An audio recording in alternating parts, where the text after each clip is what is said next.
Jamal Lewis and all the guys were having a little cookout the weekend. Everybody, Bob Whitfield, all my NFL buddies. And see, I didn't know if I had a job or not. I know some of our Tennessee players were coming down this weekend. I don't know. I mean, heck, I didn't know if I had a job or not. If I'm not, so I had to really come here, guys, and let you know, man. Chuck Smith is not a quitter. I'm here to let you know, man. I'm with you 100%. And the last thing I'm gonna say, just like Lane Kiffin, I'm friends with Lane. I'm friends with those guys. I don't care who wears the T. I support the T. The man's human, the T goes on forever. I'm evolved for life. One of the misconceptions that I wanted to break here is that I got this job because I'm Derek's friend. I hadn't talked to Derek Dooley in 20 years, man. But the bottom line is the reason I got this job because Rex Ryan told him that I was going to be the D-line coach of the #1 defense in the NFL. And also, I'm a leader of men. I manage the craziest locker room in the history of the game, the Jets. Part of it. Now, so what I'm saying is, perfect recipe to come here with the guys that we had and, you know, to have someone on the ground floor. But no, I think I'm totally cool with that, man. But those guys, you know, I had a lot of responsibility with the Jets. And there's no question I turned down the job to be here and had other opportunities, you know, to be here. But we were professional, to find out if we were able to, we just kept it professional. I thought I was going to be here. And, you know, it's just a professional decision. And I don't want to get into the specifics, but there's no question I would have liked to have let the recruits know and give them the option, at least from the standpoint of, I think they would have still come to Tennessee, but, you know, I don't know, man. I don't want to think too much in it. I'm here, I'm excited. I'm not trying to put a damper on their season. I just want to say goodbye to the fans. I mean, I'm serious, this is it. I had a good year. I mean, my guys did great. They played, they chased the ball. We knocked out the last 4 quarterbacks. I mean, we single-handedly, what's the kid from Ole Miss? If you watch what happened in that game, no one ever even talked about it. Chris Walker hit him on the interception, knocked him out. He came back and threw 3 more interceptions. No one even talked about it. No one said Malik Jackson. Malik Jackson's absolutely a second first-rounder. And I agree with Coach Fulmer. We had more talent last year than given credit for. Coach him up. Chuck, you were saying that you would have been okay at some point with you stepping aside. Was it the time frame then that bothered you? Because you were sort of dancing around. No, I never danced around. No. I signed 7 guys. Another disturbing thing, frustrated. No one ever said thanks. Then they created the deal online of some of you guys' blogs that, well, who did he recruit anyway? What do you mean? Who didn't I recruit? Is the real story. You know, facts remain. Ask Peyton Worley who gave him the first call, who was recruiting him. Pass him to Darren. We're a team, guys. Do y'all see this? We're a team. All those, look at my 7. Every one of those guys except AJ and Posey. I mean, I had partners. But, you know, Mickey and some of the guys on the other end I didn't get a chance to get to. But guys, you probably didn't know, I was on V103 in Atlanta almost every week to promote Tennessee football. I was there every week in Atlanta, recruiting, doing different things when I could, when that was legal, to be on the radio doing interviews. So, hey man, did a lot of cool stuff. So, guys, what I'm going to do right now is take all my stuff over to UT. And Sterling Hinton's here to give me absolutely. College or NFL? Do you have a preference? Hopefully be in the SEC, particularly in the East. But it'd be the West. We're going to develop pass rushers, guys, because the bottom line is last year, guys, in our first 7 games, we had 6 4-man pass rushes called on pass rush stunts. Then after that, you remember you guys heard about a little tension, maybe? D-line coach had to get, turn it up a little bit to get 4-man pass rushes, and you see we were second in the league we led the league the last 7 games. So do the research. Chuck, that tension, how much do you think that played a part? Tension like? Among the defensive staff, you've kind of alluded to it. Oh, yeah, well, no question. But here's my thing. It's okay. In jobs, people disagree all the time. But what the bosses do, they come, they figure it out. If you can't figure it out, we move them. I'm totally fine. The facts remain, there was, in that environment, there was tension. There was things there, here and there. But the point is, when you're in position of power, when you're a leader, friendship got to divide. You got to cut through the friendship and who's the boss and who ain't the boss and who runs the show. And at the end of the day, my guys worked and got after it, and everybody did. It was a team effort, but I want to say that there's no question, but in that professional environment, things happen, man. Things are said. But the rumors, the lies, the smearing of my name internally from people inside our defensive room were absolutely unfair. Chuck, You know some of the stuff that's been out there. One Oh, yeah. has been that Lance Thompson had to help on the defensive line. Can you Right. address that? Well, that's absolutely false. I don't know what else I need to say. We all have different roles and help. Some guys do special teams. I help guys. I helped Nick Revais when he wanted to learn how to pass rush over the years, and it's what I mean. Even before Coach was here, I mean, I think some of you guys were here that time I came in, and Nick wasn't even. He was a walk-on. So I have a relationship with every player. I was the locker room liaison, and that's untrue. That's once again another vicious rumor that I had to try to dispel. I had more responsibility, thank you to Rex Ryan, with the New York Jets in the AFC Championship game against Peyton Manning than I had against UT Martin here. So at the end of the day, I coached my guys up. You guys were there. Y'all watched me. You seen the sideline. So no, Lance is a heck of a coach, but no, that's a rumor. That's a lie. But any young football coach, weren't I expected to get a little bit of help? Okay. You had opportunities. Yes, sir. You know, I've talked about possibly going to the NFL in January before signing day, and you could have pursued those, but didn't because you thought you were on better ground than I guess maybe you were. How disheartening is that, especially I since sat in over the last decade, the 20-some odd years, that I could never get away from here because I was always got the job because I was Derek's friend. Not the fact that I turned down the defensive line job with the New York Jets last year to come to Tennessee. Thank you to Rex and John Harbaugh for letting me be a part of their first staffs and understanding how to sit at the table as a professional and stand up as a man. I want to let everyone know I love the University of Tennessee. I will continue to support the University of Tennessee. I will continue to develop not only defensive linemen, but every other position. I will continue to love Jaquez. I will continue to love our tradition. I will continue to come to Knoxville. But the difference is now, I got about 40 different kids now that go to the University of Tennessee. So I wanted everyone to understand, man, I have no ill will. I'm a Vol, man, but it'd be unfair for the history of the Vols, or Jock, or Corey, or Malik to have watched our year, know what happened, and watch your coach tuck tail and accept the fate that's not really his fate. I'll take getting moving aside, but it's give me a reason and let's be fair and be honest and let's do the right thing. So, Vols, I'm in Atlanta. Oh, can't forget Jimmy Sexton, Pat Dye Jr. So anyway, good luck to all the guys at UT, man. I love it. I'm a Vol. I brought my partner Bob Whitfield here today because he was scheduled to be here to actually meet some of the offensive linemen, and so I'm going to take all my information to Derek. Thank him, man. And I love Benny, but you gave me a job. No matter what happens as a professional, I'm not entitled. I'm just a Vol. So at the end of the day, I want Derek, Mike, everybody to understand, just like Philip Fulmer, real Vols don't quit, man. We just find another angle and turn it up. So I'm a Vol for life. I want to tell all my guys I love them. I want to publicly apologize to all the high school recruits that I told would be here that I lied to.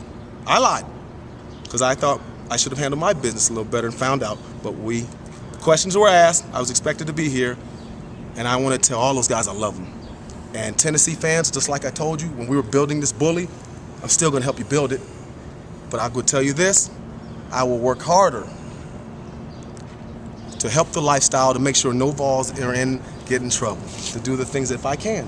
You know, I don't work for Tennessee anymore, but I didn't before the last 4 decades because I'm a Vol for life. Would absolutely be 2 of the greatest players that Tennessee have ever seen. Williams, Salisbury, thank you. Derek for introducing me to those guys, for calling me and saying, go get them, commit them, sign them. Thank you. Thank you. Chino Fontenot, being an intern, teaching me, helping me, guiding me. Thank you to Robert Nunn, New York Giants, Steve Caldwell, Arkansas, Marion Hobby, Clemson. Thank you to all the D-line coaches that heard nasty, negative rumors, all built from within a room that came out to destroy a man's career. Thank you to my wife for never truly ever understanding why things never seem to be comfortable for us here in the defensive staff room.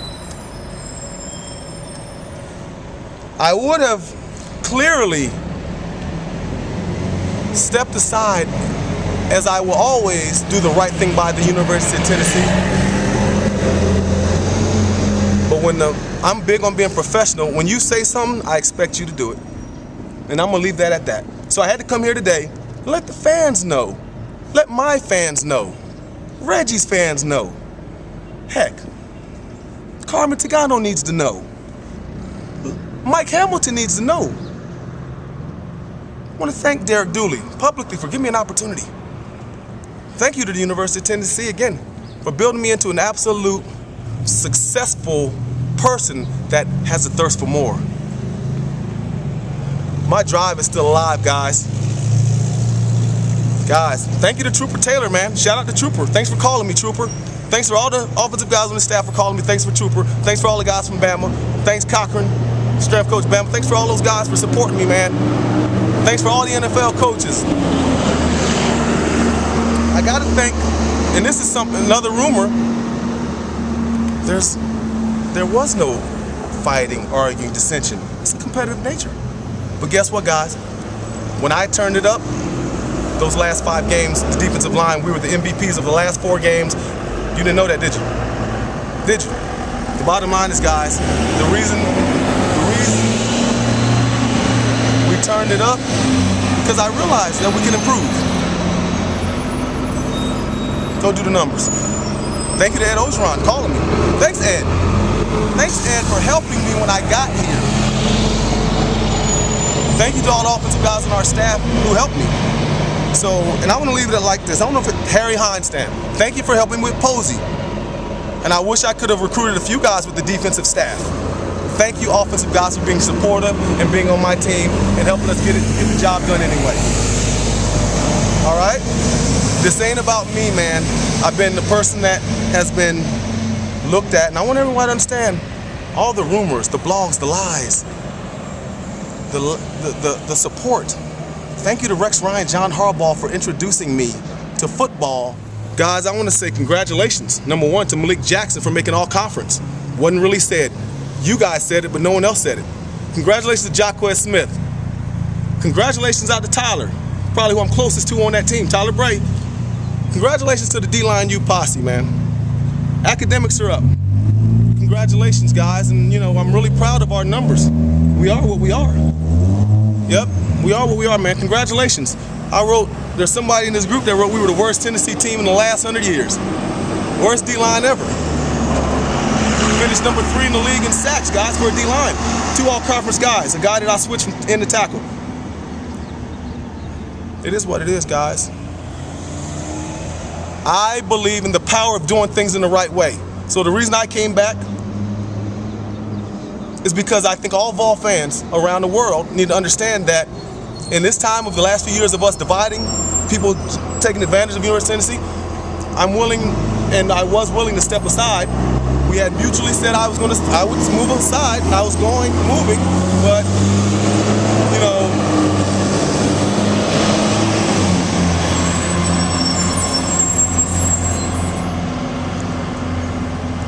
there are rumors also. I had to also clear up my name because you guys, like I said, you guys know who I am and they know who I am.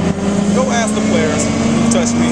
There are rumors about dissension, not getting along, things that in a competitive field happen all the time. Lies, blog rumors, vicious rumors that started earlier in the year because of petty jealousy divided a room. Thank you to Charlie Baggett, the entire offensive staff, for letting me help you recruit Cam Clear, for helping me let you recruit the guy from Michigan, babe. Thank you to Darren Henshaw for passing over Gabe Wright, for letting us be on the phone with him at fighting Auburn to get in with him in 6 months.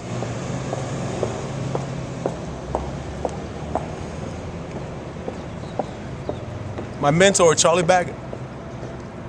Wish you could have done more. He's my guy. He's the best. Darren Henshaw. Jim Chaney. Thank you for letting me speak to Tiny and letting Lanny and all those guys let me be part of your recruiting and let me help you recruit those guys. You did it on your own, but thanks for letting them see a real VFL. Thank you to Charlie also for me and you going in there together, you setting me up, and you being the muscle to get Majid. Thanks for helping me pull in Majid. That's my Derek Thomas speed rusher. Darren, great job with Mo Couch. We did it together. We're in this together. All fans that deserve to hear the truth. A real VFL would never, ever, ever walk off on his team. Never. The history of Tennessee over the last few years has shown dissension. Guys moving, quitting. I would never, ever, ever, ever. That's why I'm back, guys. I love Derek Dooley and his program. I have no problem with the program. I have no problem with Derek or me. People leave all the time. Circumstances warrant, we're all going to get hired to be moved on, and I didn't get fired. So I had to basically come here today, guys, to support the years of Tennessee football, to support Sean Ellis, to let Albert Haynesworth know the truth. When we said VFL, and when Reggie White started that in 1989 or whatever, everywhere I went, call Peyton. If I see Peyton, it's VFL. Jamal Lewis is in Atlanta, saw him yesterday. So guys, I am a ball for life. Would it be fair for me to recruit? Tell Jacquez Smith I'm gonna be here for the next 50 years if I was gonna quit on him. Reggie White wouldn't quit. Peyton Manning doesn't quit. Chuck Smith doesn't quit. I would have stepped aside, because guys, I'm professional. In a professional setting, all we had to do is just say, guys, it's a little uncomfortable. There are rumors. Let's work it out. Let's figure it out. But I believe, guys, in this business, I've learned a lot. And it's no better place for me to learn than the University of Tennessee.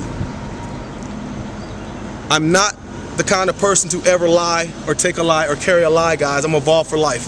When I got in trouble here in 1990, I took it. Since I've been a professional, I would like to put all rumors and any negative conversations about who Chuck Smith is. I know you guys have followed me. Remember who the person is. If you know me, remember how I touched you or what I did for you. And if I was mean to you, you did something to me. Sometimes. But no, on the serious, no, I want people to understand that the only reason I was basically forced to push this button because I faded to black. I'm Jimmy Hoffa. Whatever happened to him? It's unfair to the little kid that loved me in Nashville. It's unfair to the kid that wants to go to camp. It's unfair to Mo Couch that I told him that I was going to be his coach for 4 years, and he calls me every day. It's unfair that someone would consider asking me to bury the legacy and rewrite Tennessee history. I'm a Vol. I'm here to help us win a national championship, but guess what? Don't forget the mission when I got here, to develop men off. I'll never forget the day when I realized that I needed to wear suits. As I say, my cuticles need to be beautiful, my suits need to be tucked, my face needs to be clean. It was when Reggie White walked up to me after Tim introduced us and said, Vols for life.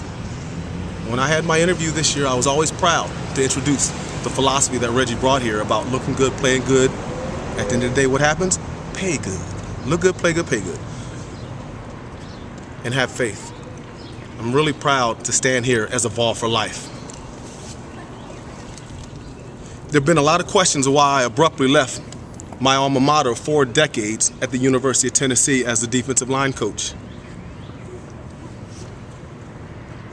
In the school I love.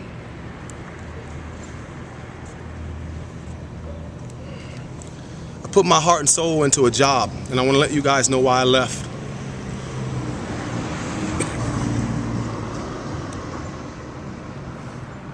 The decision to leave the University of Tennessee wasn't my decision.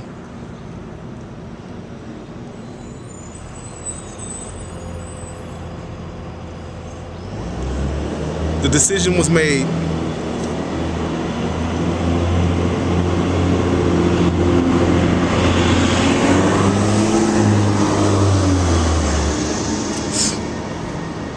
to make sure I say the right thing. It's tough.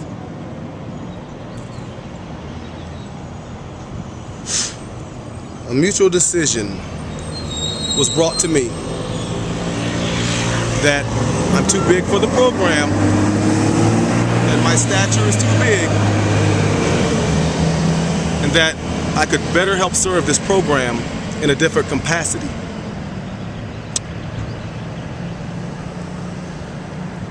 Stay and move to another position here, or go home. I decided, under the circumstances of the school that I love and the efforts that I put in fairness to the program, I probably would need to step to the side. Okay? Now, the point is,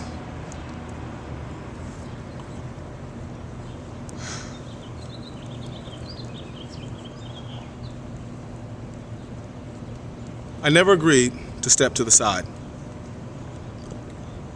I'm the defensive line coach at the University of Tennessee, and nothing that happened that last year said that I wasn't going to be there this year. So I had to put the business behind us of why I'm here.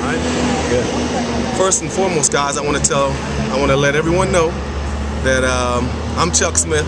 Yep, the guy who worked here as a defensive line coach. I know I kind of disappeared for a while here, but I want to tell everybody in Knoxville and all you media guys, thank you for your continued support and interest in trying to find out, the story, I guess the final story of our season, and so everyone will understand.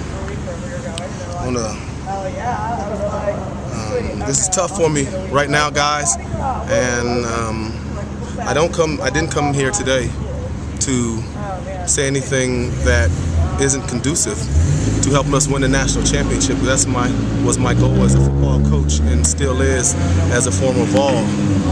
But I want to tell everyone, the love affair with me and Tennessee started 4 decades ago. I want to say a special thank you out to Doug Matthews in Nashville and all the Vol family that have reached out to me, the man who introduced me to Tennessee football, along with Mel Foles. The first decade of my relationship with Tennessee. That's when the love started.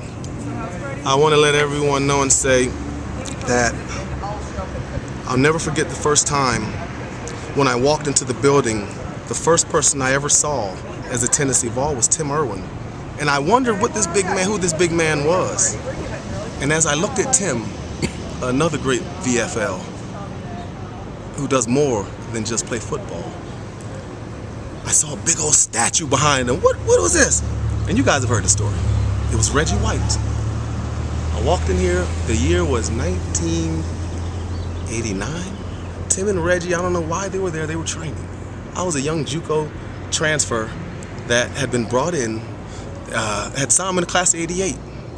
And I'll never forget Tim walking up to me and say, "Hey man, where you from?" Shaking my hand and, "Hey, come on over here, man. You want to be a pass rusher? This is the golden standard." And I'll never forget me standing there and Reggie White saying what he always said to me, Chucky Smith, what you doing, boy?" And that's when my relationship with Tennessee was even stronger. Even when, as opposed to watching Reggie White stand there and me remembering 1985 when Mel Foles and Doug Matthews sent me that first letter, I knew I was going to be a Vol.